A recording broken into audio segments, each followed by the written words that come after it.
माजबादनि कमलाबारियाव मैदेरनि गाग्लोबनायाव जिउ गोमानाय नखराव बिटिसिनि गाहाय मावफुं सोद्रोमा प्रमद बर'आ खौरां लाहैदों।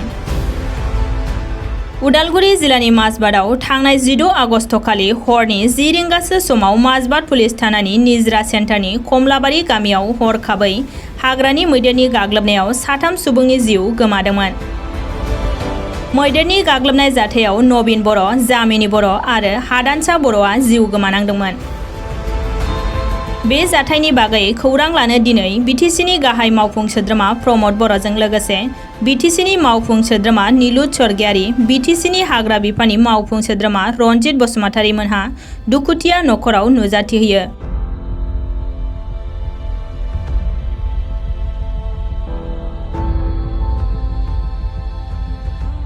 जायगाफोरखौबो जोङो एनकरेज खालामनायलाय बेबायदि जेंनाफ्रा गोबां जायगायाव नुजादों। बे निजोरा बर' आरो जि नखरनि बा रायजो राजाजों नोंथाङा मत बिनिमय खालामो। श्राद्ध खुंगोन रायजो राजाया, जों मदद खालामगोन। बेनि उनाव निजोरा बर'नि थाखाय गोबां सुबुंफोर फैदों बेखौ एडप्ट खालामनो थाखाय लानो थाखाय।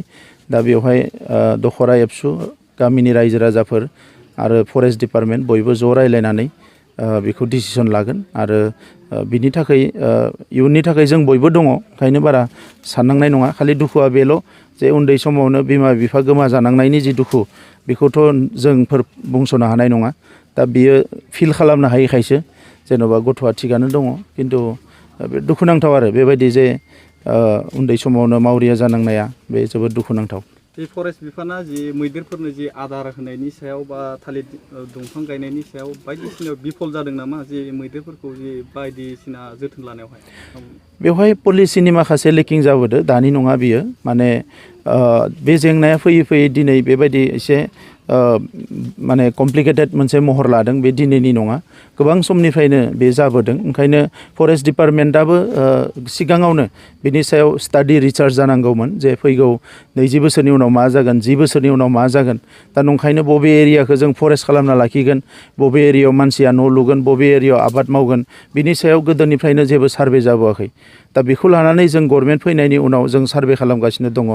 लेन्ड इउज पलिसि होननाय मोनसे पलिसि जोङो लानो नागिरदों, जेराव बेवहाय थिग खालामनाय जागोन जे बबे ओनसोलाव मानसि थानो मोनो बेवहायसो मानसिया थागोन, जेराव आबाद मावनो मोनो बेयाव आबाद मावगोन, अब्लानिया जेबो जेंना जानाय नङा। दा बेफोरखौ खालामैलाय जोंनि हारिल' नङा, गुबुन हारिफ्राबो फैनानै जानला मानला हाबदों, जेरावनो मेरावनो हाबदों। दा बेखौ मा खालामनो? जोंनि सुबुङाथ' दिनै जेन'बा जेंनायाव गोग्लैदों, बिथांमोनाबो गोग्लैगोन। दा बेफोरखौ लानानै साननांगौमोन गोदोनो, दा बे साननाय जायाखिसै।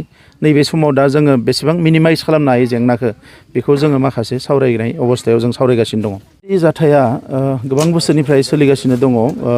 जि फरेस्टनि बाउन्डारियाव बा फरेस्टनि खाथियाव जायफोर रायजो जानानै दङ, बे ओनसोलफ्राव मैदेरजों मानसिजों जि कनफ्लिक्ट जानाय बेयो गोबाव बोसोर जाबाय। बोसोरफ्रामबो गोबां सुबुङा जिउ गारनो गोनां जायो आरो देग्लायबो गोबां जायगायाव अलरेडि जागासिनो दङ। तामुलपुर ओनसोलावबो जादों, क'क्राझार सालाकाटिथिंजायबो जादोंमोन, बाक्सा, पानेरि गोबां जायगायाव बेयो जागासिनो दङ। दा नैबे स्पेसियेलि माजबादाव दाख्लै जि मोनसे जाथाय जादों बेयो जोबोद दुखुनांथाव जादों।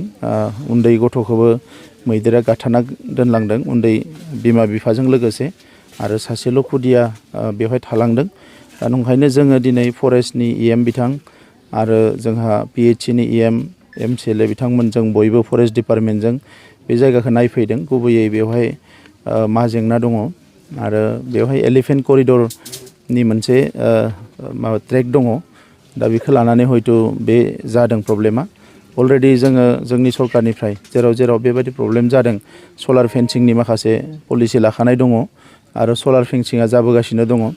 थांनाय बोसोराव प्राय 70 किल'मिटारसो सलार फेन्सिं होनाय जादों। दा देग्लायबो प्राय 200 किल'मिटार सलार फेन्सिं खालामनायनि थाखाय जों सानदों। नाथाय बेजों प्रब्लेमा सल्भ जागोन ना जाया, मानोना मैदेरफ्राबो माने बेरायनो मानो बिसोरनो जायगा नांगौ। आरो गोदो गोदाय बे ओनसोलफ्रा जेब्ला हाग्रामोन बे ओनसोलफ्राव मैदेरफ्रा बेरायोमोन। दा बेफोरखौ नायनानै जोङो मोननै साइडथिंबो जाहाथे जेंनाया जोबो बेबायदि सलुसन जों लानांगोन। आरो बेनि थाखाय माखासे NGOsफोरजों जों सावरायगासिनो दङ, माखासे एक्सपार्टफोरजों जायफोर हिउमेन एलिफेन्ट कनफ्लिक्टनि खामानि मावगासिनो दङ बिसोरजों जों रायज्लायगासिनो दङ। आं सानो प्रब्लेमखौ फोजोबनो हागोन। नाथाय गोबां मानसिनि बोसोरफ्रामबो जिउ खहा जानाया जोंनि थाखाय दुखुनांथाव जादों। दा नंखायनो आं रायजो राजाफोरखौबो खावलायगोन जे जि जायगाफ्रा एलिफेन्ट करिडर बे जायगाफ्राव जाहाथे न' लुआ, हानायमानि सेभ खालामनानै सोलिनांगो। जोङो गोदान गोदान जायगायाव थानाय समाव बेफोरखौ बारा माइन्ड खामा, उनाव बोसोर बोसोर जोङो जुजिनानै रायजो जानो गोनां जायो। दा बे जों जे एनि टाइम मोनसे टेनसनाव थानो गोनां जायो, बेनिफ्राय सेभ जानांगौबा एलिफेन्ट करिडरफोरखौ जोङो साइड खालामनानैसो जोंनि थानाय जायगाफोरखौ बानायनांगोन। दा नङाबा गोबां जायगायाव बेबायदिनो जेंनाया जागासिनो दङ।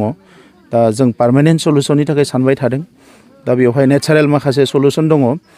मैदेरखौ फैया खालामनायनि माखासे सलुसनफोर जों ओंखारदों। बेवहाय बेरे फिसियोब्ला बेवहायबो माने मैदेरा फैया होननानै जों मिथिदों।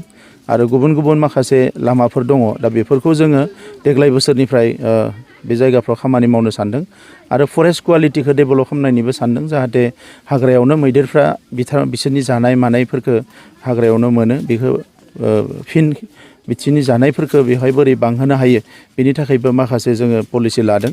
दा बेफोरखौ इमप्लिमेन्ट खालामोबा फैगौ बोसोरब्रै बोसोरबानि गेजेराव बे जेंनाया एसे खमायलांगोन होननानै आं सानदों।